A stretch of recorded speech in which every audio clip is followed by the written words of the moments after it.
Drage gledalke, spoštovani gledalci, sem Bojan Požar, dobrodošli v današnji Uri resnice. Z menoj sta Peter Gregorič in pa Miran Videtič, naša stalna komentatorja.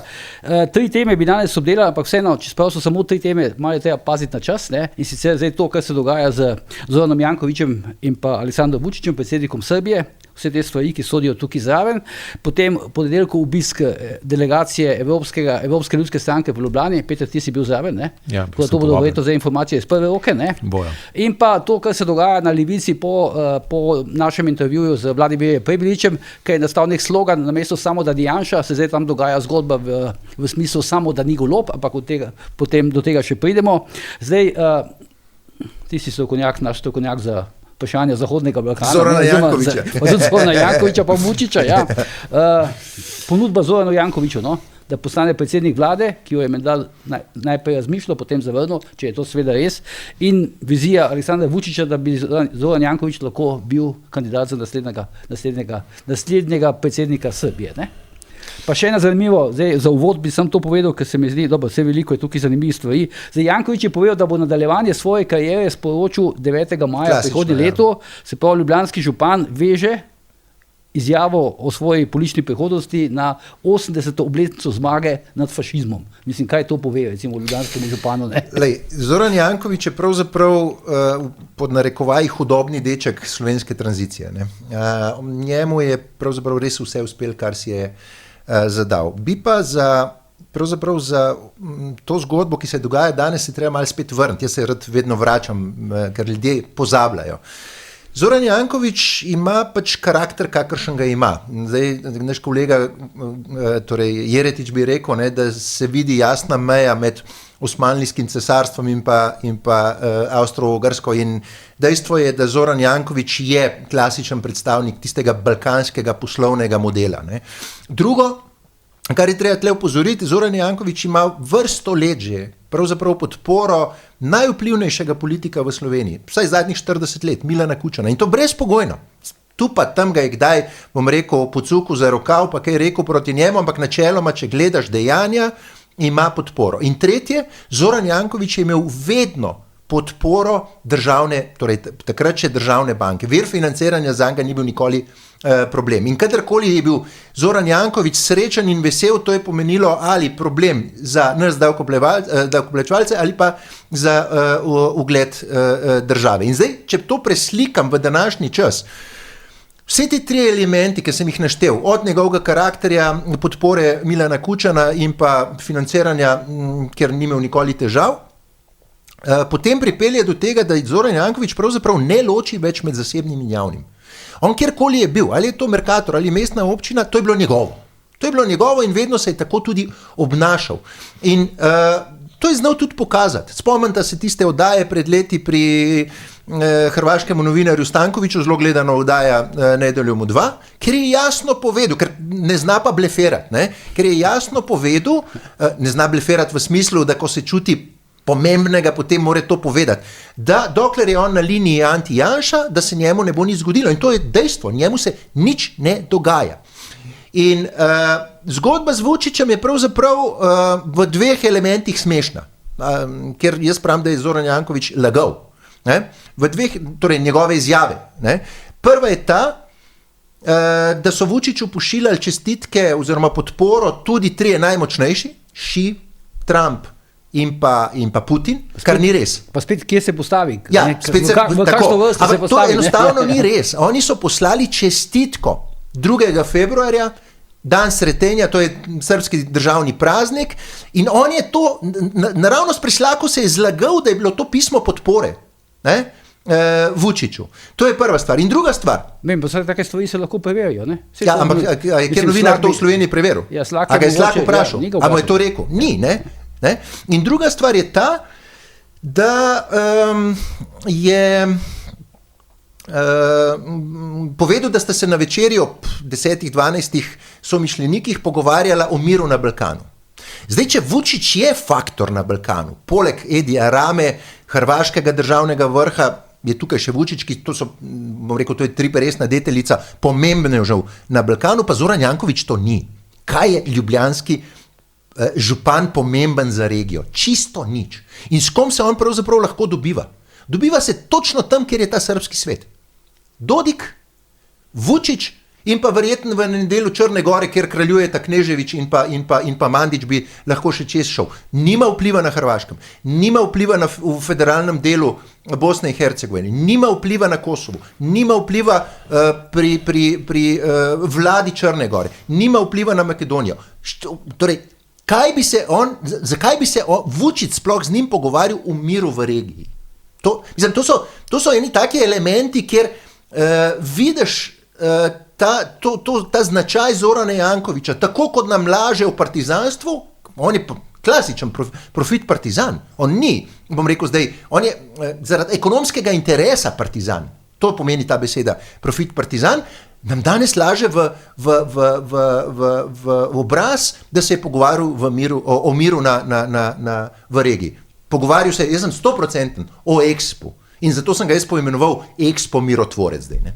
Ampak Miran, poglej, oziroma Peter, zdaj, Janković je med drugim na tem intervjuju pri Slaku povedal, da je bil na neki večerji pri Vučiću, ki je bilo on, oziroma 12 ljudi. To, kar sem omenil, ja. In potem je mimogrede rekel, da je bil v Beogradu zato, ker ga je povabil na kongresu UEFA Aleksandar Čeferin. Idealna trojka. Razumem, ampak zdaj mi pa povej ti, kakšna je tu logika, da Janković prisostvuje kongresu UEFA v Beogradu. To je treba vprašati Čeferina. Če bi bil v Ljubljani, je to logično. Ampak to sta definitivno Čeferin in Janković sta največja zaveznika, slovenska zaveznika Aleksandra Vučića in tega srbskega sveta. To ni sporno. In verjetno se je šlo samo za to, da bi Zokiju olajšali javna vprašanja, zakaj potuje v Beograd, ne? Je dobil vabilo in je verjetno to tudi šlo potem na stroške Mola in da so se potem tam dobili in verjetno v tej večeri, jaz nimam nobenega dokaza, je bil tudi Vučić ali pa so se dobili kje prej. To se pravi tudi... Vprašati je treba UEFA, kaj ljubljanski župan dela na delovnem kongresu v Beogradu. To je meni... Ne, jaz bi razumel, če je bil nek dogodek UEFA, slavnostni. Dogodek slavnostni ali pa če bi bilo to v Ljubljani in podobno. Ampak to tudi pomeni, če zdaj recimo sklepamo, da je bil tudi Čeferin na tej večeri 12 ljudi, da je tudi Čeferin debatiral z Vučićem o miru na Balkanu. Ampak veš, Čeferin mogoče je malo bolj logičen, nogomet lahko tudi združuje, ampak ljubljanski župan pa pri Bogu, jaz ne vem, kaj bi lahko on v miru v regiji pogovarjal se. To je ta razlika. Peter, zdaj najnovejša ta eskalacija, Vučić, Janković. Po tem super uvodu jaz bi dodal sledeče, se pravi, Miran je rekel, on ne loči med zasebnim in javnim, in povsod se obnaša kot šerif, se to mislim, da je enem intervjuju celo rekel, jaz sem bil rojen v Srbiji in videl sem, kako je biti šerif in tako se obnašam tudi tukaj. Meni pa potegnilo pozornost nekaj drugega. Dajmo se spomniti spet v zgodovino, tisti znameniti posnetek, ko rob zabrusi Jankoviću, politika te nastavlja na čelo Mercatorja, jaz sem te nastavil. In jaz osebno to, ko to opazujem malce vdaleč, mogoče ne z takim pogledom v zadnje, kot ga ima Miran, moj vtis vedno bolj je, Janković je zgolj operativec. Ne glede na to, ker on kaže, kako on velik, on je prvi na vasi v mestu, če rečemo, da je mesto cela regija Zahodnega Balkana, je pa on čisti operativec. Tako kot je bil očitno operativec politike že v Mercatorju, ker če te nekdo nastavi, potem si ti njegov operativec. In kako se to kaže? To se kaže tako, da je Vučić prišel in je, ko je rabil za svojo javnost pokazati, da ima podporo v tujini, v Sloveniji, takole, v Evropi. Pazi, v prestolnici, eni izmed prestolnic v Evrope, ki je celo bila razglašena enkrat za najlepše mesto in ga Janković prodaja kot najlepše mesto na svetu in tako naprej, ima tam podporo, on mirno Jankovića namočil. In je rekel, jaz sem se z njim pogovarjal, da bi on postal predsednik vlade ali kasneje bi postal predsednik države in celo je dodal, ima srbsko državljanstvo, ker je Janković sicer zanikal, ampak s tem je Jankovića, pazmo, Janković je župan Ljubljane, gre za glavno mesto Ljubljane, ki je tudi zapisano v ustavi. V ustavi piše glavno mesto Slovenije Ljubljana. To ni kar katerikoli župan. Tu je izjemno pomembna funkcija. Tukaj gre za glavno mesto, ker imamo mi vse naše državotvorne institucije. Zato tudi dobi Ljubljana nekaj več denarja zaradi tega, ker imamo vse tukaj. In on župana Ljubljane, glavnega mesta, namoči. In ko je bil on pri Slaku, se videla ta njegova zagata. Njemu to ni bilo všeč. Ja, on je tudi rekel, da pač tega ni hotel komentirati, ampak jasno se videlo, da mu to ni všeč, da to on povedal in ima težave, ne? Ker kaže, on je operativec, ki ga bodo uporabili, če ga bodo namočili, to njih ne zanima. Ko ga bodo odrabili, ga bodo zavrgli, ne? In on more njim delati tisto, za kar ga oni potrebujejo, in dobil sem še en drugi vtis. Ne? Ko se je on zgovarjal na to, da je zdaj župan, da ne more tja kandidirati, malo me spomnilo tisto, ko smo govorili, ne, da so Aleksandra Čeferina, ker niso imeli drugega, hoteli sem pripeljati za predsednika vlade v Slovenijo, ne? In se nekako zgovoril na UEFA. Skratka, zdi se mi, kot da Jankoviću ne diši, da bi opravljal za njih posle. Ne? Ker zdaj, kaj je na koncu rekel Vučić? Vučić je rekel, nekoč v prihodnosti si jaz želim, da bi bil on prvi, jaz bi mu pa ozadje pomagal. To je tipični model Slovenije novih obrazov, on bi bil novi obraz. Vučić bi bil pa moč, ki je izven institucije. To, kar doživljamo tukaj v Sloveniji, ne, se pravi, ta model slovenski, bi radi prenesli očitno tudi v Srbijo, vkolikor že ne obstaja, ne poznam toliko dobro ozadja. In tukaj se mi zdi logično, ne, ker razkrije še dve zadevi. Ne. Eno zadevo, ki je razkril, je omenil Čeferina. Ne. In zdaj je prvič nek človek iz te trojice, o kateri smo že večkrat govorili, da tudi posli v Sloveniji, srbski posli v Sloveniji, potekajo od Vučića preko Jankovića in da v tej zgodbi tudi Čeferin. Tako da tukaj hotele ne hote, ne, je namočil tudi Aleksandra Čeferina, ne, ker je pokazal, da ta trojica dejansko obstaja. Ne bi dvakrat rekel, da ni Čeferin tisti, se pravi mastermind v ozadju, ki pravi, glej, v Sloveniji nam super deluje zadeva novih obrazov, ne, to pomeni nastaviš človeka, ki ga prodaš, pri nas so to prodali Jankovića, takrat ni mu uspelo kot izjemnega menedžerja, prodali so Cerera kot izjemnega pravnika, prodaš nekoga, ne, in potem ti iz ozadja vse vodaš, ne, nastrada pa vedno tisti, ki je prvi. Ne?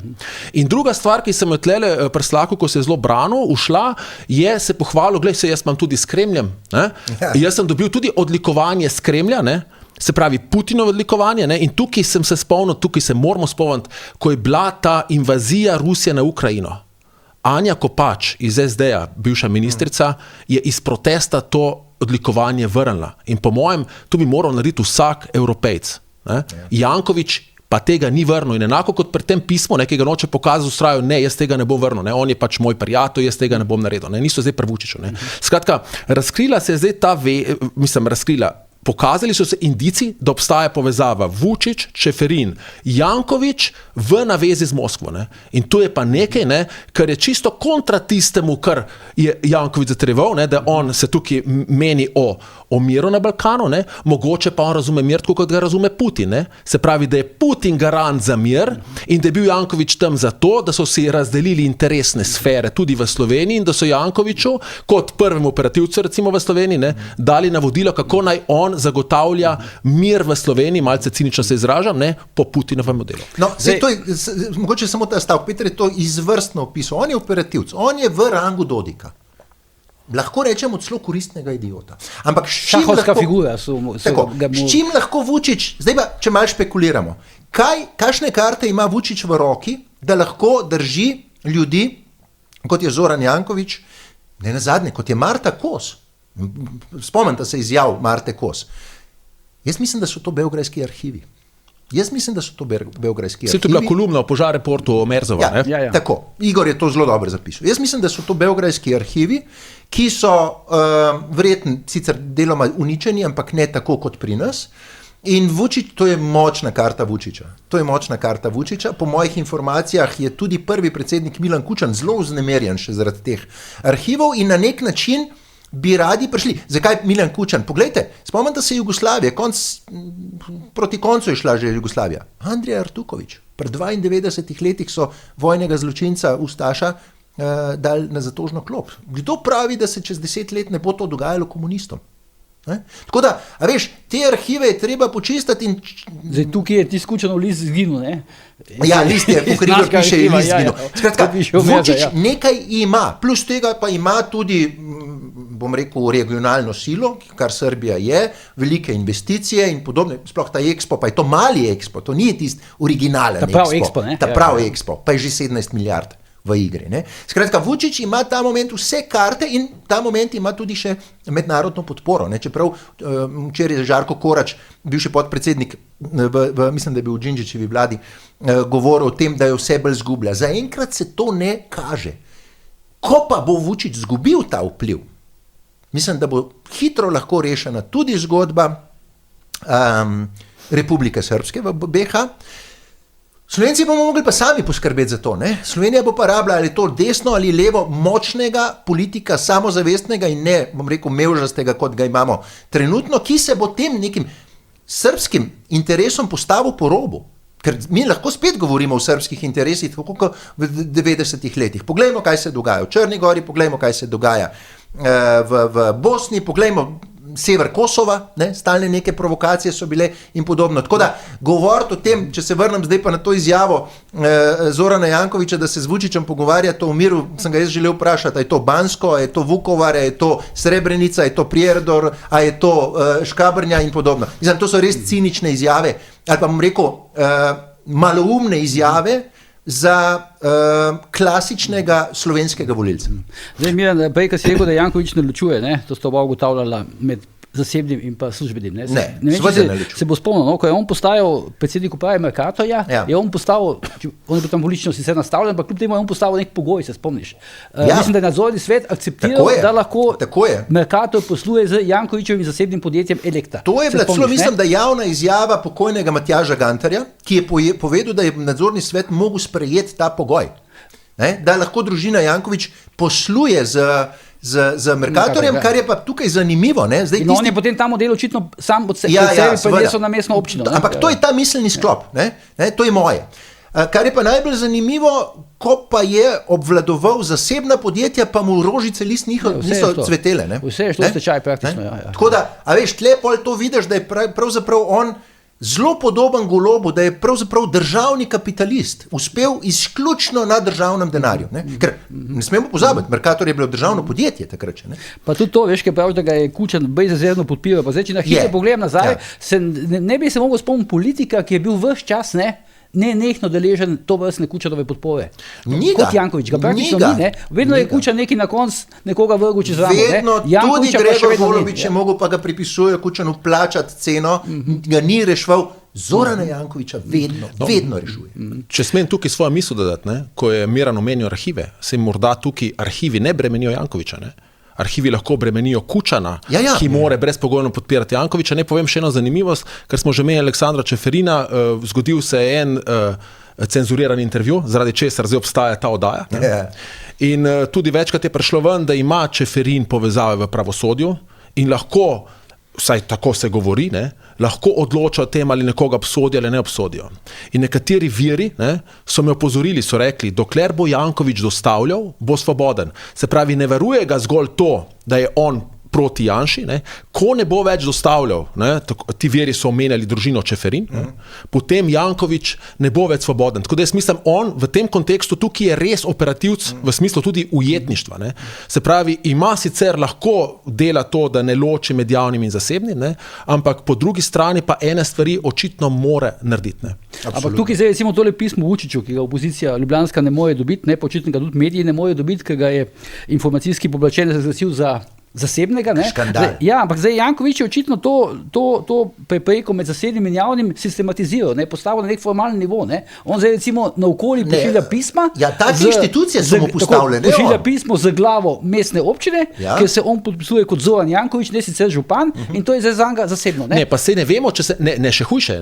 Tako je rekel, da se je podpisal samo kot Zoran Janković. Ampak zdaj, kar vse vemo, tudi kar je dala ven odločba informacijskega pooblaščenca, ne pošilja on. Vodja njegovega kabineta je to poslala, sicer potem so zgovorili v zasebnem času od doma. Tukaj se pojavi prvo vprašanje, ali neki javni uslužbenec, ki ga vsi skupaj plačujemo, pošilja zasebna pisma Zorana Jankovića nekemu režimu v Srbiji. To je prvo vprašanje. Tudi če se potem zgovarja na delo od doma, ampak se ne vemo, je bilo to v delovnem času, ali ni bilo v delovnem času. Dejstvo je sledeče. Ta človek je direktno, ta vodja kabineta direktno podrejena svojemu šefu županu. Drugo dejstvo je, poslala je to iz službenega maila. In tretje dejstvo, poslala je to za Zorana Jankovića, ki je župan. In župan je 24/7. Sam je izjavil parkrat, da je 24/7. Tudi sicer, on težko ločuje med svojo funkcijo in svojim, kaj je Zoran Janković župan in kaj je Zoran Janković. In še eno dejstvo tukaj obstaja, poslala je to na glavi mestne občine Ljubljana. In zdaj, če seveda Janković se zgovarja v tej svoji aroganci, jaz tega iz principa ne bom pokazal. Ampak, glej, če si ti funkcionar, izvoljen funkcionar, ne, potem si dolžan dajati odgovore svojim občanom. In tudi, se pravi, opozicija v mestnem svetu predstavlja občane in najmanj higienično bi bilo, da bi on to pismo pokazal in moja teza edina, ki jo jaz imam tukaj, je, ne, da ta pismo ima tudi štempelj ljubljanski, ker sicer on ne imel težave tega pokazati. Ne. Pa ne pozabimo, se je bila tudi zadeva afera farmacevtka, ne, kjer je on tudi vse zanikal, ne. Na koncu so prišli v neki dokazi, ki so bili potem uničeni. Skratka, tale geneza dolga, ne, je pač, da imamo mi vsaj upravičen dvom, da dvomimo v to, da trenutni župan govori resnico, ne, je pač dolga. Vsak si ustvari svoje mnenje, potem, ko pa Jankovića sooča s tem, reče, a ste vi demokrat? On reče, jaz sem demokrat s svojimi pravili. Jaz spoštujem demokracijo, ampak imam pa svoje pravila. Imam pa svoje pravila, ampak pravila v demokraciji postavlja ustava, postavlja zakoni, postavlja tudi nek zakon o integriteti, ker niso direkt zakoni in zakon o integriteti pravi, ne, da moraš ti, se pravi, načelo varovanja integritete pravi, da moraš ti delovati maksimalno transparentno in če obstaja nek dvom, sploh ker se ve, da je poslal tu na glavi mestne občine Ljubljana, je to, ki bi, jaz mislim, edino mogoče, kar bi on lahko naredil, je, da bi to pismo javno pokazal. Ne. In če ga ne pokaže zame, je tukaj sporno. Pa tudi zanimivo, očitno on te popoldne, te šefini kabineta, gospod Dodik, naroča... Se ne vem, če je še ona, je še ona. Ja, tako pač. In naroča, očitno, katera pisma naj zavede med uradno korespondenco mestne občine in katero ne, čeprav so vse na glavi. Tle ideja vredno v zadju, ker se hoteli prikazati drugače, ker je bilo to zasebno pismo, ni šlo se pravi v upisnik. Pričemer, če je zdaj to ni bilo slučajno kaj za nazaj popravljeno, tega ne vemo, ampak recimo, da ni bilo. Zdaj nič ne vemo še. Ampak recimo, da ni bilo, besedo pa zagotovo ne moremo potem to potrjuje našo tezo, da je on operativec, ker to potem pomeni, poslal je pismo, mora dati gor verjetno mestna občina Ljubljana, poslal je z uradnega maila, zato ker mu je Vučić rekel, jaz rabim uraden dokument. Seveda, da to je edino, kar Vučić rabi. Seveda, da se s tem predstavim. Janković je pa vedel, da bo Vučić to, da je samo njegov operativc na gospodarja pa nima vpliva, kaj bo pokazal in kaj ne bo pokazal, ne? In se je mogoče zavaroval celo tako, ne? Da pač tega ni dal upisnik, ne? Zdaj, ta gospa poslala to doma, ne, tega ne vemo, to bi lahko naredila samo forenzična preiskava za IP številkami. Mi zdaj naštevamo eno zlorabo za drugo, ne? Seveda, ne. Še en moment, ker vidiš, kako pravzaprav je to pokvarjen politik, ne? Spomnite se, koga je stisnil, deloma stisnil šlak, ne? Je takoj zavil na Mercator, kako so oni bili prva investicija v Sarajevu, kjer so, hotel namreč povedati, da on ni igralec srpskega sveta, kjer so zaposlovali Bošnjake, Hrvate, Hrvate in pa Srbe. To sicer prvič ne vemo in drugič, če si že zaposlil, tam so tudi drugi narodi, so tudi Romi in podobno. Že tle se kaže, kako zunanje politično je pravzaprav plitek. Ampak ni pa novinarja, ki bi rekel, gospod Janković, pa si vi ste Mercator odprli zaradi prihodkov in dobičkov, ne zato, da boste zagotovili posle oziroma službe Bošnjakom, Hrvatom in pa Srbom. Mislim, tle vidiš, kako ta kratka pamet ob taki novinarski srenji v Sloveniji dobi čisto drugo domizijo, ki bi lahko rekel, wow, pa ni tako. Če pozorno poslušaš, pa imaš svojo pamet, boš videl, da je to... Da ne govorimo o tem, kako je pač razlagal, kako je praktično največji humanist na svetu, ampak hkrati pa ne dovoli pokopa tistih nesrečnih Romov. Tistih nesrečnih Romov. Ampak še eno stvar bi jaz tukaj izpostavil, ki mi je pa recimo, če se malo razširi krog izven Jankovića, ki mi je zelo zaskrbljujoča, ne? Golob se ni oglasil. Rekel je, da ima Janković pravico do svojega mnenja. Ne. Zdaj, zadnja izjava iz kabineta predsednika vlade, ker so ga zopet pozvali, je rekel nekaj drugega. Je rekel, da predsednik vlade, oziroma kabinet je sporočil, predsednik vlade se ne vtika v notranje politične zadeve tuje države. Ampak pazite zdaj, se pravi, če je bilo tisto pismo mogoče še delno notranje politična zadeva Srbije, je najava Vučića, da vabijo župana glavnega mesta Ljubljane v Srbijo za najprej predsednika vlade, kasneje mogoče za predsednika države, potem, da so se pogovarjali z njim, da bi bil on tam tudi župan Beograda, ne, kar je pa potrdil, da so se pogovarjali mimogrede, ne, da ima srbsko državljanstvo, ki ni problematično, ampak v tem kontekstu je to drugače, je to zdaj naš notranji politični problem. Pazite, ta zadeva, čez to luč, ni več notranji politični problem Srbije. Se pravi, kaj se dogaja glede odnosa protestov do Vučića, to je notranje politična zadeva Srbije in tukaj jaz lahko pritrdim Golobu, da se pač s tem noče ukvarjati. In tudi mogoče tu pametno, stališča nekih korektnih mednarodnih odnosov. Ampak zdaj pa tukaj imamo mi župana glavnega mesta Ljubljane, ne, ki je potem v enem drugem pogovoru celo Goloba direktno podprl, pohvalil vse njegove reforme, ne, in s tem odprl še eno drugo zgodbo. Ne. Če zdaj pa razširimo trojček, Vučić, Čeferin, Janković, Golob, pa pridemo do Grošlja. O tem smo tudi govorili, ne? Se pravi, tukaj je pa zdaj evidentno vtikanje Srbije v notranjo politiko Slovenije, kjer je Vučić potem vlaku odstavil kandidata za evropskega poslanca in vplival na izid volitev v Sloveniji Golobovega kandidata. In tukaj pa zdaj, jaz pa mislim, da tu pa je tema, kjer bi se morali oglasiti. Predsednik vlade, razumem, se ne more oglasiti, ker on je očitno tudi del teh operativcev. Kje je predsednica države? Ja. A ni v kampanji ona govorila, da ne bo tiho? Tukaj imamo evidentno interferenco, vtikanje v notranje politične zadeve Republike Slovenije. Imamo predsednico Republike Slovenije, ki po ustavi predstavlja Slovenijo in se ne odzove. Skrila se v mišjo luknjo, dela svoje podcaste. Kje je predsednica Republike? Ne sem to, Peter, ne sem to. Glej, samo to, kar se mi pa zdi zelo pomembno, prav je, da si izpostavil slovensko vlado, ker je slovenska vlada, jaz se upam trditi, direktni sluga Zorana Jankovića in tega režima. Ne? Če gledamo samo ozko v Sloveniji.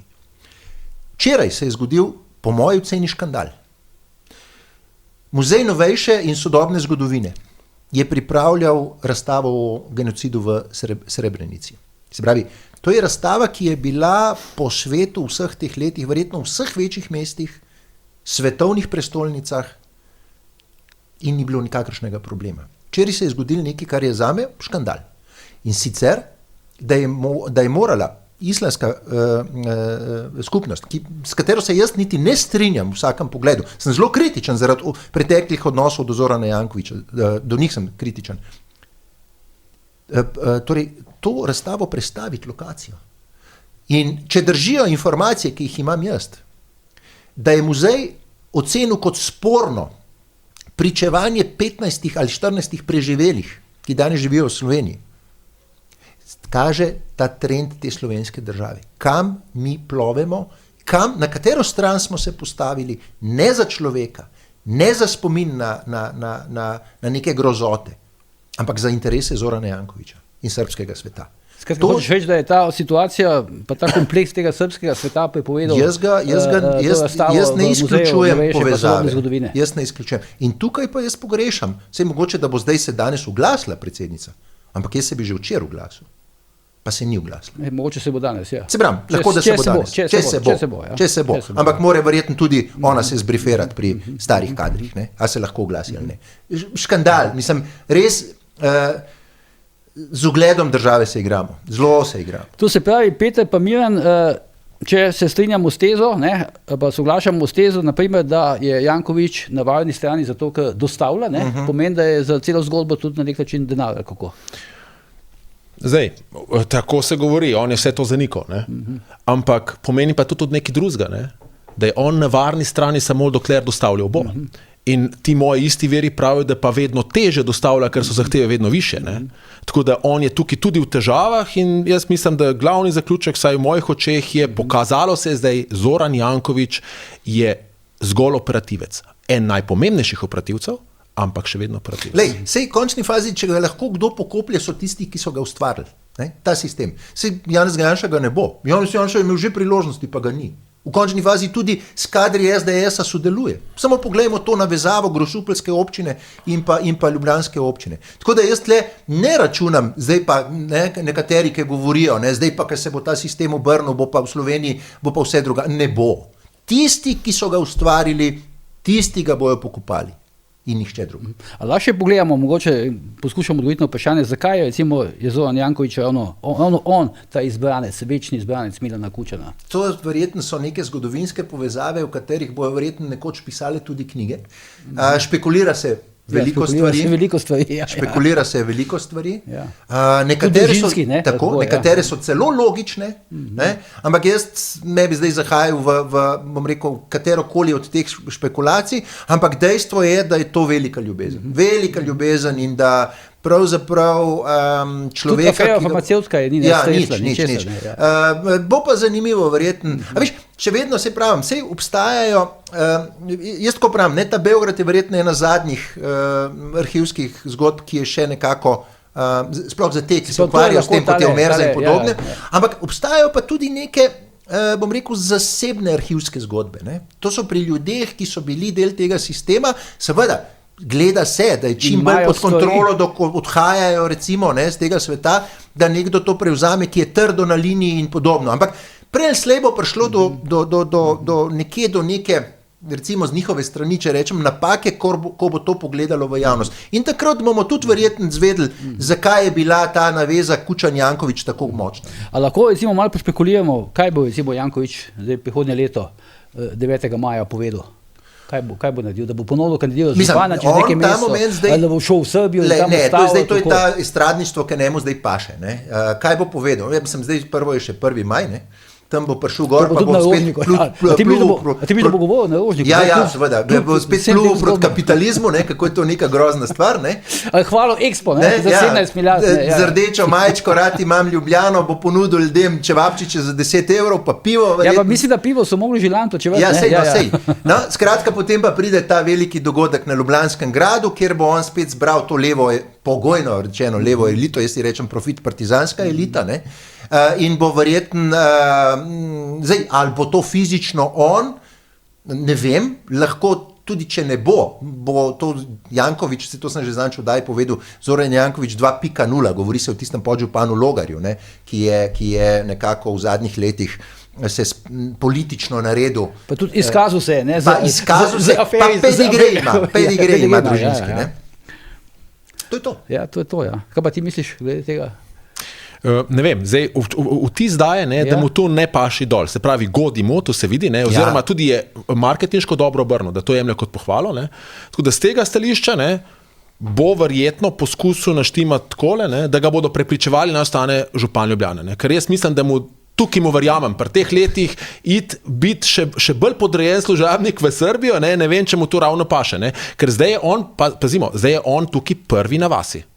Tam pa ne bo več prvi. Mogoče za šalo, mogoče mora pa Vučić Romarje poslati, pa bo, da ga bi prepričali. Nikoli ne veš. Zdaj pravi, da je dobil eno pogodbo, v tem, da bo pač ki je brezplačna, je brezplačna. To je pa še ena od smešnic. A ni to smešnico, brezplačna pogodba. Vse potem ni kaj, tu pač. Tako bi ljudi ustni dovolj, Mislim, kako to farbajo ljudi, to je noro. Neki poti bo imel plačane, verjetno, na podlagi te pogodbe. Pa sej se v gradbeništvu govori, vsi računajo na ta Expo, vsa gradbena podjetja, vsi se slinijo k Jankoviću, neformalno je prišla je do mene neformalna informacija, ampak od človeka, ki je del tega. Če želiš sodelovati na Expo kot slovensko podjetje, potem bodi blizu Zorana Jankovića. Tako da tista pogodba je lahko brezplačna. Ampak on je vrata na Expo, ne? S čim vse farbajo ljudi? To je nekaj neverjetnega. In to pošiljajo na KPK. Daj, prosim te lepo. To je super poteza, ne? Če KPK ne bo zgubil tega maila, ker povem, da ga mogoče ni bilo, potem bo super za volilne mase. Nekaj veselimo pogodbo so zgubili, kako? Ampak mene je, povem pošteno, sram na mest njih, kako farbajo ljudi. Res. Dobro, gremo k drugi temi. Delegacija EPP-a v minuli ponedeljek v Ljubljani, ti si bil zraven. Lahko poveš kaj, recimo, ker vidim, mediji niso to petirali, povzeli potem naslednji dan. Vse, koliko sem jaz pregledal, Večinski mediji so to usmerili, ker da gre za izključno zgodbo stranke SDS, Pa prej so veliko pisali, zakaj Matej Tonin ni v tej delegaciji, čeprav je menda osebno računal, da bo. Ja, en dan prej so to zgodbo Tonina pograbili in je bila zadeva pač vsaj v medije prišla, tudi mislim, da so pač tiskovno konferenco so povzeli.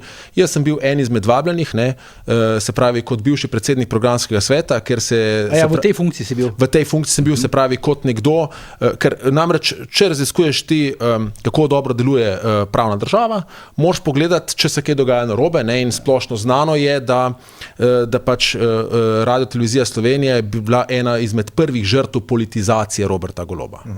Bil je povabljen tudi zdajšnji predsednik sveta RTV Slovenija, ampak se je opravičil, da češ, da je v tujini in ni prišel. Tako da sem bil sam.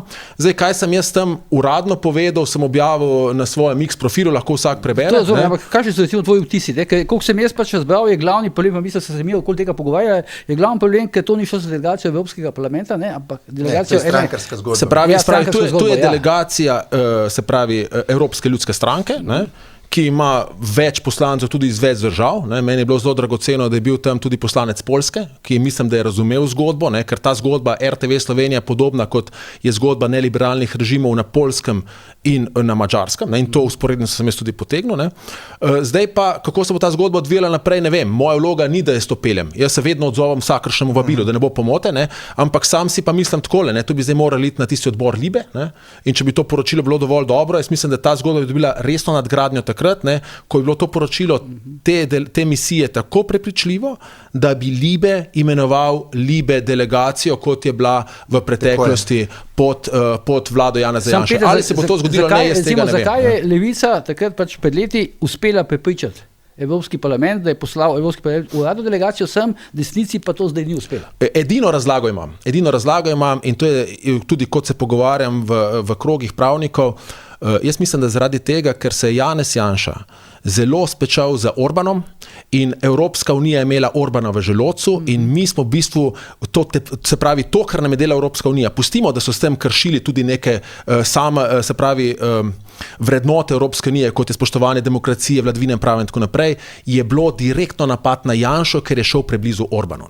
Tako da to je edina razlaga, ki je tukaj imam. Pokasiral je to, kar bi si se mogel... Pokasiral je, ker se je preveč spečal z Orbanom, in pač Orban ima, bodimo iskreni, to je moj pogled, Orban na Madžarskem ima pač svoj režim, to ni demokratični režim. Absolutno se strinjam, Orbanu se je sploh, bom rekel, prej smo se pogovarjali o Balkanu, njemu se je izfuzlal, kar se Balkana tiče, tudi zdaj vidimo, kakšne zaveze in pa partnerstva sprejema. Mislim pa, da bi se to dogajalo vsakmu, se spečal z Orbanom ali ne, ki bi bil zagovornik suverenizma in bi bil nekako nasprotnik jaz to poimenujem, te ideologije norosti. In tle pa moramo priznati, ta ideologija, ki je preplavila Evropo v zadnjih 10 letih, ima fantastično podmazan stroj funkcioniranja. Tukaj pride, tukaj pride neka delegacija strankarska, se muči, gleda, ignorirana je, takrat je prišel Libe, takoj. Se spomniš, ne? Ja. Se pravi, je teža, bom rekel, absolutno na strani, ali pa znajo se zorganizirati. In poglej še to. Von Leinova je EPP, no? No, to je pa paradoks, to, kar pravi Peter, prvi resen moment bi bil, če bi to Libe sprejel. Če tega ne bo, je to brez veze. Tako je. Ste izgubljali cajt. Časa nikoli ne izgubljaš, ker se pravi, moje mnenje je osebno, tudi tako delujem kot družbeno aktiven državljan, da na, se pravi, teptanje pravne države treba opozarjati. In to, da ustavno sodišče... Ne, rezultatsko pravim ste izgubljali cajt. Razumem, ampak ne, to, da si ti to izpostavil.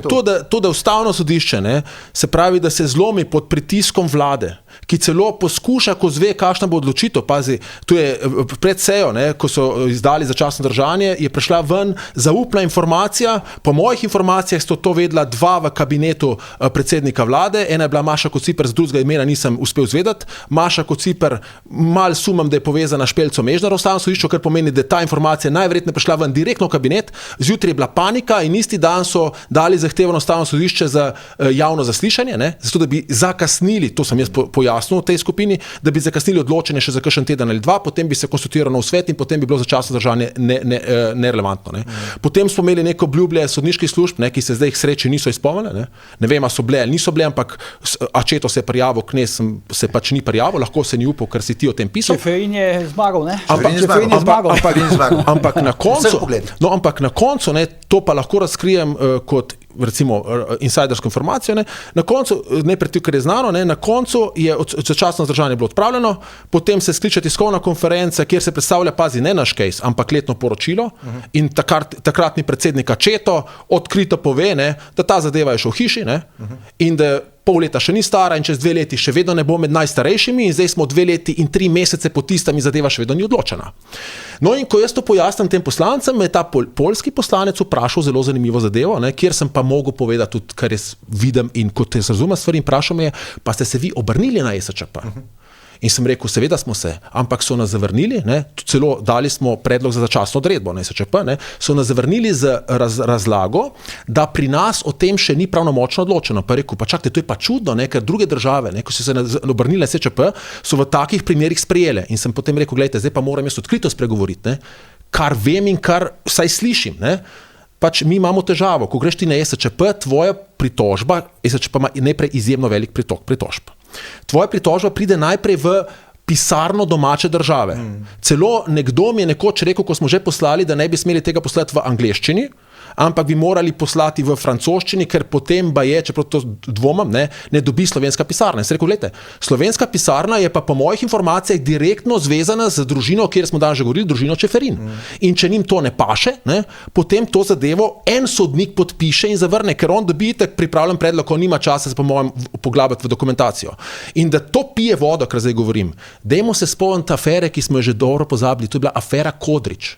Šlo je za to, da je Rok Čeferin odločil na 2 stopnjah. Najprej, mislim, da pri odvetniški zbornici mu zavrnil, se pravi, mislim, da licenco odvetniško, potem pa kot ustavni sodnik, ne, v tistim 3-članskem senatu in bi se tukaj mogel izločiti. Kodrič je šel na ESČP in nekako je očitno ustavno sodišče, tako mislim, da vsaj razkrije Jaklič v svojem ločenem mnenju, ne, dobilo informacijo iz ESČP-ja, od kje je dobilo informacijo, če ne slovenske pisarne, ki je očitno povezana z družino Čeferin in da je Čeferin, Rok Čeferin ostal brez madeža, ne, pri tebi si dobil klic iz Madžarske, da si mogel cenzurirati, ne ti, ampak tisti, ki so imeli to moč, da so cenzurirali oddajo, ne, tukaj je pa očitno dobil Rok Čeferin klic, zdaj zrihti to zadevo, so zadevo ponovno odprli, če zgodila se napaka, odločili in s tem v bistvu uniči človeku pravno sredstvo, ki je že bilo na ESČP, ne. Skratka, tukaj ne gre zgolj za govorice, ne. Tukaj lahko gremo poiskati konkretne primere, ampak se moraš za to potruditi, te zadeve niso tako dobro znane, ne. In pridemo do te vplivne družine v tej Sloveniji, o kateri jaz mislim, da moramo zdaj govoriti, sploh pa zdaj, ko je Zoran Janković idealno prenesel glavo Aleksandra Čeferina na Pladnu s tem, ko je reševal sebe. Se pravi, operativec rešuje sebe, če se malo figurativno izrazim, in prenese na Pladnu glavo enega od svojih nadrejenih, ne. No, mimogrede, zdaj se, ko smo pri Čeferini, se tudi izkazali, ne, da je Boban, ne, takrat, ko je vstopil, ne, Zvonimir Boban, zelo dobro pogrunto Aleksandra Čeferina, da misli ponovno kandidirati. Ne. In gre spet na romarsko varianto zgleda, ne? Na kakšno? Romarska varianta, se pravi, če so bili pionirji romari iz magistrata, zdaj praktično tudi Čeferin koristi romarje, se pravi te zveze, ne, da ga pozovejo ponovni. Ja, zanimiv pristop. To sem te hotel še vprašati, Peter, ampak kaj so bile recimo glavne točke poleg RTV-ja še pogovor, ker videl sem tam, bral sem izjavo, oziroma pač to, kar je napisala Romana Tomc na X, da je bila tudi zgodba o tem, zakaj je recimo toliko več izrednih sej državnega zbora kot običajnih, ne, in tako dalje in tako dalje. Če smem tukaj pojasniti, se pravi, jaz nisem bil, kako je to potekalo, ne, jaz sem imel pol uren termin. Kjer sem prišel, imel... Kaj, to si nekakšno zaslišanje? Ja, to je bila neka soba, ne, kjer so imeli, recimo videl sem, da za mano, ker je čakal že, se pravi, v predverju, ne, je prišel predsednik KPK-ja, ne, ker je pač čakal... A on je pa prišel? Ja, on je prišel pa pred mano, ne, se pravi, je bila pa predsednica Računskega sodišča, ki je potem očitno, ne vem, kaj je govorila, ker ti pogovori v resnici so zaupni. Ne. Se pravi, oni ne dajo neposrednih izjav, če prav razumem. Jaz ker delujem, ker se trudim delovati v javnem interesu, se odločil, da bom vse, kar bom povedal, tudi javno objavil. Se pravi, ti predstavniki teh inštitucij so tja prišli, ne? So tja prišli, ampak kar je zelo zanimivo, kot sem potem uspel neformalno izvedeti, bila sta vabljena tako Tatjana Bobnar kot Linda sta zavrnila. Ja. To je meni najbolj Pa Poklukar je zavrnil, ne. Tam je to vedno za politično odločitev. Ampak dajmo biti... Ki je potem zavrnila pogovor, oziroma predstavila pogovor z predsednikom Računskega sodišča. Ampak gledajte, zdaj vsaj jaz želim biti maksimalno korekten do vseh. Dajmo se spomniti, ko je prišla Libe delegacija sem, je Janševa vlada tudi zavračala pogovore. Skratka, gre za modus operandi v tej državi, ne, ki se ne deli na leve in desne. Ne. Ja, sem bil pa jaz na spisku za pogovor z Libe, pa me nekdo zavrnil, oziroma prečrtal. In jaz mislim, da s to prakso bomo morali prekiniti. Jaz mislim, da vsak, ki je imel funkcijo, tu sem imel funkcijo predsednika programskega sveta, je dolžan iz nekih zavezanosti k demokraciji dajati pojasnila komurkoli, ne, ki ima neko misijo, ki ima neko pravno podlago. Zakaj pa recimo, če ni že džentlmenstvo, je pa zaveza demokracije. Zakaj pa recimo nista prišla, ne vem, Lindov pa Bobnarjeva? Zaradi tega, ker to je, zakaj ona dva nista prišla, ne vem, to je res težka ocena, ampak s tem ti nekako diskreditiraš delo te komisije. Bi pa podal še eno stvar, ker videl sem, da so izpostavili izjemno veliko število, se pravi, postopkov se pravi nujnih postopkov v državnem zboru, ne, kjer se bistveno skrajša čas. Naj povem, da tu ni nova zadeva in tukaj je zopet, moja teza je, da vse čistke, ki so zgodile v policiji, povsod so se zgodile posredno zaradi nedelovanja Ustavnega sodišča. Ker če bi Ustavno sodišče dalo zaušnico Golobu pri RTV Slovenija, pa se potem bi lahko direktorja sprocesirali po tisti redni poti, ne moreš ga pa zakonom sprocesirati, tukaj nobenega ne ščitam, ampak ti moraš vsakmu, tudi kar zahteva akt o svobodi medijev evropski, pravi, da kdorkoli, se pravi v javnih medijih, menedžment je lahko razrešen le po postopkih, ki so naprej predpisani, mora imeti možnost zaslišanja, mora imeti možnost pravnega varstva. Tega niso imeli. Ne? In zdaj, se pravi, pri ex lege padcu mandata, potem, ko so VD-ja razreševali, to druga zgodba, ampak direktorski mandat so mu vzeli drugače in nam so mandat se pravi, razrešil drugače. Ne? In če bi Ustavno sodišče takrat sprejelo odločitev in bi pokazalo, da to v tej državi nedopustno, sem prepričan, da se ne bi zgodile politične čistke, ne v policiji, ne nikjer. Ne? Ker pa so videli ti vladniki, da imajo preko nekih sodnic v Ustavnem sodišču svojo politično večino, ne pravno večino, ker pravo tega ne prenese, ne? So pa rekli, sej, who cares, ne? Mi lahko naredimo karkoli, itak Ustavno sodišče požegna in nas bo pač krilo. Ne? Ampak to je samo posledica, recimo, mislim, da je to Kadič dobro izpostavil zanč, da se delovanje te, bom rekel, ni levica, je neka izpirjena levica, ta ideologija norosti seli iz politike na sodišča. Skratka, ko se ugotovi, da politično, da nimaš več tako, porivaš zgodbe in najboljši dokaz je to. Poglejte, kakšna vojna vlada zdaj v Ameriki, ne vem, ali je bilo vse, jaz sem malo spregledal, ali je bilo zdaj to odločeno ne za tistega tožilca ali sodnika, ne. Dobesedno, v kjeri zvezni državi, pozabil sem, so milijoni dolarjev v igri, na eni strani Musk, na drugi strani Soros. To ti je pokazatelj, kaj se dogaja. Če smem, ker sem prej pozabil, kaj se hotel točno do konca povedati. Trump je uvedel, uvaja 125% carine na uvoz kitajskega blaga. In kar je ironija, samo da dodam tukaj, in tudi so članki že o tem, to pomeni, da se bojo, ne vem, kako bodo ljudje to prenesli, ker kaj to pomeni? Pazite, vsi iPhoni, ki so svetinja v ZDA, so voženi iz Amerike.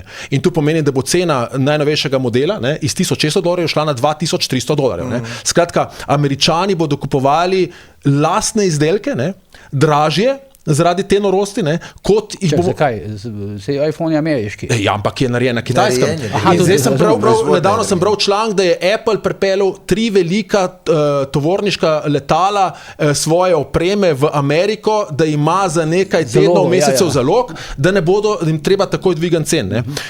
Potem druga zadeva, ker bodo dobili recipročne ukrepe, so že ljudje, ki pravijo, da še dobro, da delajo Američani izven Amerike, naprimer čokolado, zaradi tega, ker zdaj, glej, kako bojo oni dobili industrijo v Ameriko, kaj boš delal sam za ameriški trg, ker boš po tem fasu carine. Tako da Trump, jaz mislim, da tukaj, ampak te smo že rekli, on je pač narcis in se spomni in se zmisli neko svojo ideologijo. Rad bi se vrnil, sam da se vrnem nazaj. Skratka, ko je bilo izpostavljeno nujni postopki, tukaj je zopet moja teza, tu je zopet posledica nedelovanja Ustavnega sodišča. Namreč, kaj se je zgodilo? Statistika kaže, da iz mandata v mandat Janševa vlada je imela več nujnih postopkov kot vlada pred njim, vlada Roberta Goloba ima več nujnih postopkov kot vlada pred njim. Zakaj? Ker Ustavno sodišče tega ne sankcionira. Namreč Ustavno sodišče reče, mi smo dolžni presojati zgolj tu v luči ustave, tukaj pa kršite Poslovnik Državnega zbora in te zadeve zavrača. In ker ni sankcije, potem seveda, kaj je bolj komod kot to? Jaz se spomnim, vse smo že o tem govorili, tudi te oddaji, jaz imam oblast, imam večino, dam zakon, ne rabim trifaznega postopka, zakaj bi to trajalo 3 mesece, če lahko traja 2 tedna, itak sankcije za to ni. In tukaj, če Ustavno sodišče ne bo spremenilo svoje ustavno-sodne prakse, bo ta zadeva vedno hujša in hujša in hujša. In tukaj je zopet nedelujoče Ustavno sodišče. Bo ta zakon, novela zakona o zdravstveni dejavnosti tja poletela, in se lahko odvije podobno, Seveda, ne, jaz pisam tlele, kakšen zdravnik reče, se bo ustavno sodišče to spremenilo. Jaz vsak mu reče, ta sestava ustavnega sodišča, ki je trenutno, je ustavno sodišče razgradila. Ne? Do konca ga je pa razmontirala, streho so še dali pri RTV Slovenija in ta zadeva, to sodišče, ne, žal ta, kot ti zdaje, je politično, ni več pravno. Kje je tukaj problem?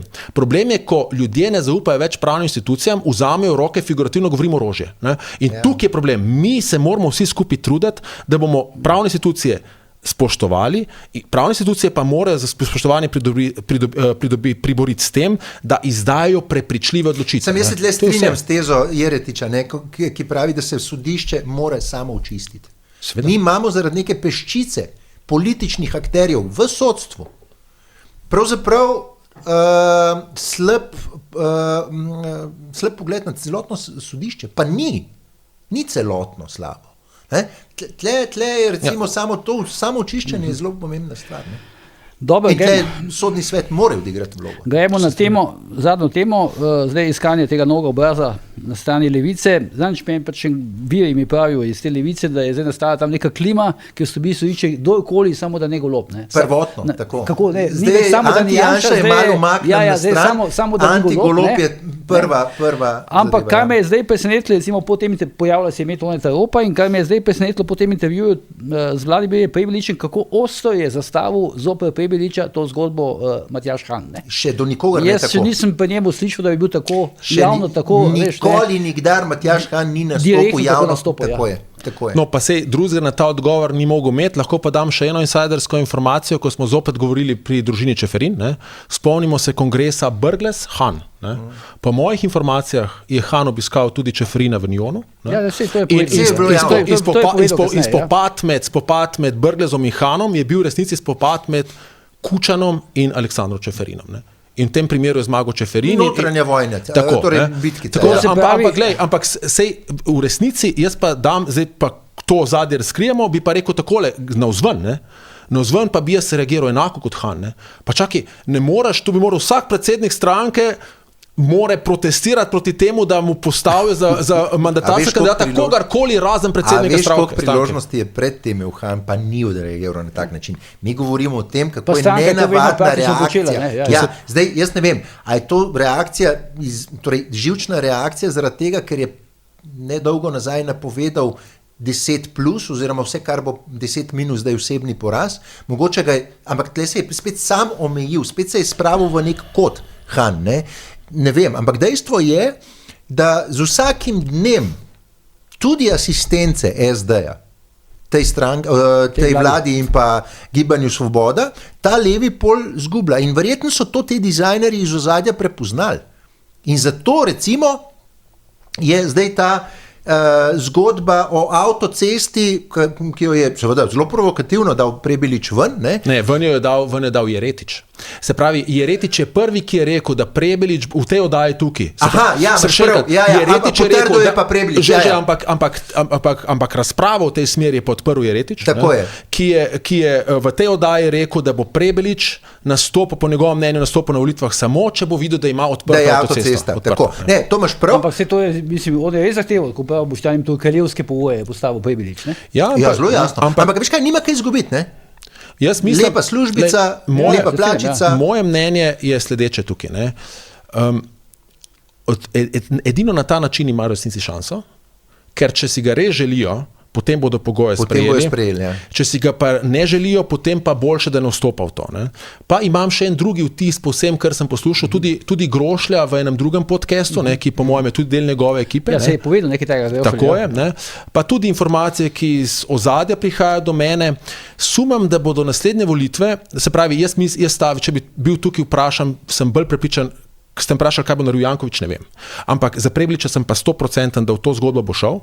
Moji viri celo pravijo, tudi če bi Golob predčasno odstopil, ga ne bi nič omajalo, ker ima stvari že nastavljene. Ne? Ideja v ozadju je združevanje nekih se pravi manjših strank, da imaš strukturo in kar je pa glavni poudarek, ki ga potem tudi tu je prišel do mene ta informacija, preden je bil ta intervju, ampak je Grošelj potem potrdil in Prebilič sam potrdil, on bo šel na volitve z ekipo. Ekipo, ki bi lahko uresničila spremembe. In jaz mislim, da glavna novost teh volitev, ki bomo imeli, ne bo nov obraz, ampak bo volitve z ekipo. Skratka, tu se sklada s tem, kar Kuča rekel. Ne? Se pravi, ker ne deluje več nov obraz, ne? Ker zdaj strup proti novemu obrazu, prvič sta dva strupa. Prvič, da zdaj Janez Janša ne vlada. Ker strah pred Janezom Janšo je samo tik po njegovi vladi. Zdaj pa nastopa se strah pred tem, da bi Janša ponovno vladal, kot si videl. Ne vem, če je ta strah tako močen, ker tudi v zmerno levih krogih ljudje, ki nikoli niso volili Janše, meni govorijo, bomo pa zdaj volili Janšo, zato ker nekaj moramo narediti. Golob se je zameril praktično vsem. Ne? Tudi s tem, ko je on ponižal Ropa, ne? Smo že o tem govorili, se je on zameril tudi Golobiču in še komu drugmu, skratka mnogim, tudi stricam iz ozadja, ne, ki pa Ropa spoštujejo. Ne. Tukaj moramo to vedeti. Ampak še enkrat, se pravi, zdaj ti novi obrazi so se mogoče izpeli, ne, in zdaj po mojem bo nova paradigma, na volitve je treba iti z ekipo. In jaz stavim, da bo Prebilič prišel in bo predstavil ministersko ekipo, ne, ki bo ekipa za Slovenijo. To je že pridiga Milana Kučana. Zelo jasno je povedal. Ne, ampak samo glede novih obrazov. Ja, pa sej, kaj ti pa preostane? Pa tudi ekipo. Star obraz, ekipa in pa sestavljanka. In del te ekipe bo Evropa, kako? To ne. Lahko da. Mislim, meni to diši na... kako bi temu rekel, LDS-ovo pomlad, ne? Ali kako bi temu rekel, ne? Ponovni vzpon tistih, ki so še nekako aktivni v politiki. In če bo Prebilič spreten, ne? Pa bi sprejel Prebiliča kot liderja. Ja, kaj pa čo? In če bo Prebilič spreten, ne? Bo v to ekipo postavil tudi kakšnega konzervativnega liberalca. In s tem bo on... Naprimer. Ne vem, ampak treba pogledati ljudi, ne? Ampak hoče samo povedati, on ima ta potencial, zato ker on se prodaja kot zmeren. On je bil SD, ampak tudi bil SD, že jaz sem pozabil, pa se ukvarjam insajdersko s politiko, ne? Ta zadeva je že daleč zadaj, ne? In on ima to zmerno retoriko, ne? In v tem primeru bo on, in tudi po mojem tudi tem konstrukterjem zelo ustreza, ne? S tem primeru bo on porezal in Logarja in Novo Slovenijo. Zato, ker Logar stavi, ne, tudi kot poznam iz insajderskih informacij, on stavi na en obraz, nase. Ne. Tudi tle ima on težavo, ne, ker recimo večkrat smo govorili, da on nima močnih imen. Kasneje sem sploh razmišljal, on po mojem ne prenese močnih imen. Pazi, on ima tam... Kdo? Logar? Logar ima okrog, se pravi, Evo Jergal in te, ki ga občudujejo, potem pa od močnih imen ima recimo mojega prijatelja Aubla, pol ima Mastena, ampak to so ljudje, ki mu niso nevarni, ker niso ljudje, ki bi jih mikala politika. Ne? Oni so intelektualci, ki hočejo pomagati demokraciji. Oni ne bodo ministrski kandidati. To ne vem, zdaj to je treba Logarja vprašati. Sam povem, kje ima on težavo. On nima močnih imen in on bo šel osebno kot jaz, Anže Logar. Ne? Ampak tisti, ki so častilci imen, imajo že dve dobri izbiri. Imajo Janeza Janšo, ki je za častilce imen najboljši kandidat v resnici. Na drugi strani imaš Roberta Goloba, ki se spostavlja kot nekoga, ne? Se nastopa sam v vseh spotih in tako naprej, se predstavlja, kako on rešuje svet. Če me Slovenija vzame, ko je šel v Sočo, ne? Ali kam je šel s tistim kajakama. Ne? Skratka, na drugi strani boš imel pa Prebiliča, ne? Ki bo totalno spremenil paradigmo, ne? On bo šel pa z ekipo. Skratka, zdaj ti novi obrazi, recimo, ali pa novi stari obrazi, kot so Logar, tudi Nova Slovenija, ne? Nova Slovenija sicer bolj dela na ekipi, ne? Nova Slovenija ima več šans, da gre z ekipo. Oni lahko rečejo, imamo ekipo 5 bivših ministrov in bodo tle lahko paradirali Prebiličo. Mogoče sem še ta moment, ki je pa celo mogoče ključen na levici. Te obrazi iz ozadja, ki so pravzaprav obrazi že desetletja ali več, ne? Imajo počasi tudi dost ali pa čez glavo so jim zrasli pa tisti strici iz ozadja Golobovi, ne? Govorimo o Jankoviću in Čeferinu.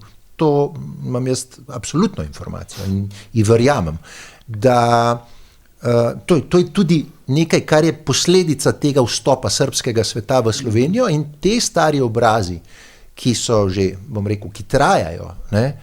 Bi radi imeli stisnili zavore glede tega in Mečkan in Čeferina in Jankovića na stran dal, ker to, kar delata z Golobom, je pravzaprav nehumano. No, tukaj se razume direktno napad na Hana, ne? Ker ti ljudje vejo, da je Han Čeferinov kandidat. Ne? Možno. Kaj se je pa zgodilo v teh zadnjih tednih, da se je zdaj stvar tako obrnila proti Golobu znotraj levice? To, kar sem jaz zadnjič vdaji povedal, Golob je enostavno, zdaj kdo ga to prepričuje, ga doma prepričuje ali kjer drugje, on je prepričan svetu, da je on tisti, ki je te volitve dobil. Ne? In da začel je verjeti lastni propagandi. Ja. In da ne rabi z nikomer se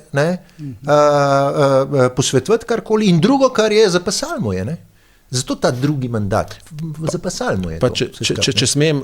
Jaz mislim, da on ne bo šel, on ne bo odstopil, veš, pa šel.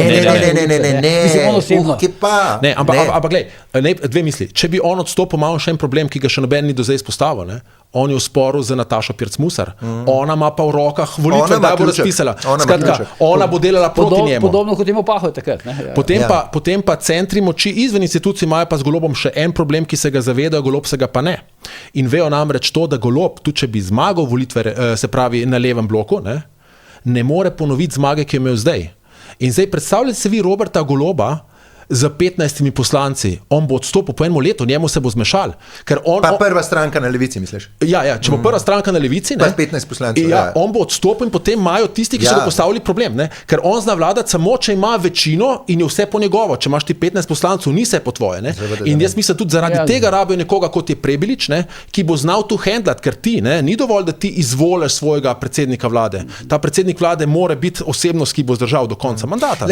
Jaz mislim, da tudi Han bo verjetno umilil te svoje izjave, če se bo pokazalo, revidiral, če se bo pokazalo, zdaj le pa strm vzpon Prebiliča, ki bi lahko na javnomnenjskih prehitel Goloba. Jaz ne dvomim, da se bo to zgodilo. Jaz sem prepričan, da se bo zgodilo to. Tako bojo začeli meriti Prebiliča, bo kaj hitro Golob še pod temi 10 in kakorkoli mu zdaj že kaže. Bo pa surov, bo pa surov, ker značajsko spet. Tako kot Prebiliča pravi, da pričakujejo napade. Ja, absolutno jih bojo deležni. Vse to smo že v prejšnji vdaji tudi pozorili. Mogoče je tudi to, kar je zdaj naredil Han, bil nek način napad. Na nek način, ampak pravim, Han bo počakal, da se tehtnica obrne, potem bo revizija njegove izjave. Ampak ne pozabimo, za napade rabiš imeti medije. Golob jih nima. Golob ima medije. Ta moment, dokler mu kaže to. Nima pa sposojene medije. Sposojene medije.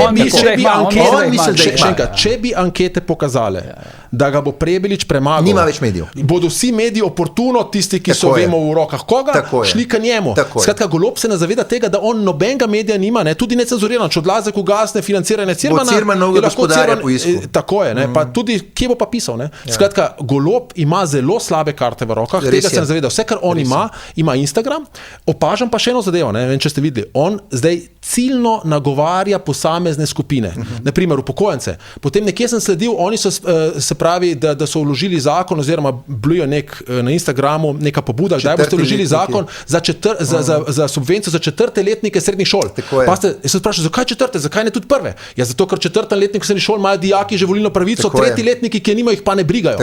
Skratka, oni so resnično gledajo, briga njih za državo. Oni vse, kar delajo PR-ovsko, delajo za ciljne skupine in meče drobtince, ampak ena stvar pa pozabljajo. Spomnimo se Janševe vlade, ki je tudi zaradi korona krize ni delila bombončkov, delila je bombonjere in vem, da so bili takrat nekateri člani vlade izjemno razočarani. Izjemno, ker so ugotovili, da te bombonjere niso nič pomagali. Nič niso pomagali. Ljudje so si kupili slušalke, so šli hvala lepa, srečno, in so volili Goloba. Natanko tako. Tako da jaz mislim, tukaj Golob, to lekcijo bo pa Golob še vzel čez eno leto. Vprašanje, če jo bo, veš. Seveda, ko vidiš rezultati, jo vzameš, ne? Ne, vem, ampak jaz mislim, da ne razmišlja tako strateško, on politično. To, kar si rekel, on razmišlja, on razmišlja skrajno estradno populistično, kako preživeti. Ne razmišlja zdaj, a veš, njega ne zanima zunanja politika, kako ugled države dvigati, kako mene prepričati kot volilca, ugled države dviguje, pejmo pa ga bomo podprli. To ni njegova, on je ta Pink TV varianta, probat si nadeti rdeče šolenčke, pa lepo namazati, pa je ven. In to je bil zdaj zadnji primer teh upokojencev nesrečnih. Ja, kaj je plesal z njimi. Oziroma telovado. Pa sem mislim, da smo mi nekako zunanje politiko se v bistvu nehala, ne? Nimamo več veš kaj imamo? Imamo po moji oceni iskanje karierne priložnosti Tanje Fajon. To je zdaj vsa slovenska politika, zunanja politika. Tanja pač išče novo službo. Prej je pa hodila na potovanja, ne? Prej pa malo potvala. Dobro, predlagam, da zdaj potem z iskanjem nove službe za Tanjo Fajon končamo za danes. Ostale stvari bomo itak še debatirali v prihodnjih urah resnice. Skratka, to je bilo za danes vse, vidimo se kmalu in do takrat pa seveda ne pozabite, kjer je bojanje tudi požar.